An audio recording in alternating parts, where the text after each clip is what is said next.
એમ આપણી ત્યાં ટાણું આવ્યું છે અને આ એવું ટાણું છે, આપણે એમનું સન્માન તો કરવાના જ છે, પણ સન્માનથી માણસની જવાબદારી વધે છે. સન્માનથી આપણને લાગે કે એને હાર પહેરાવી, ટ્રોફી આપી, સન્માન કર્યું, પણ એ માણસની જવાબદારી વધી જાય છે.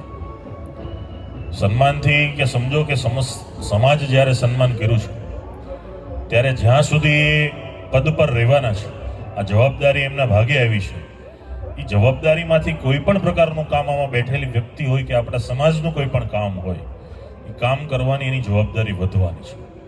એટલે આપણે એને જવાબદારી વધારવા માટે સન્માન કરવાનું છે કે આપણા વતી એ ત્યાં ગયા છે તો આપણું કામ થાય.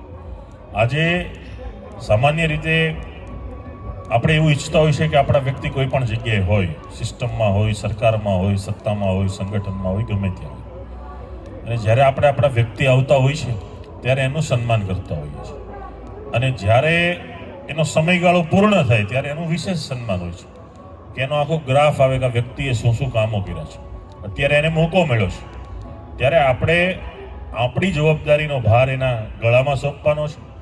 તો ખાસ કરીને એના માટે પણ કે આપણને પણ ભવિષ્યમાં કોઈ પણ પ્રકારની તકલીફ થાય, કોઈ પણ પ્રકારના પ્રશ્ન હોય, કોઈ પણ પ્રકારના અટવાતા હોય, તો આપણી ટીમ, આપણા વડીલો, આપણા મંત્રીશ્રીઓ આપણને આ બાબતે મદદ કરે.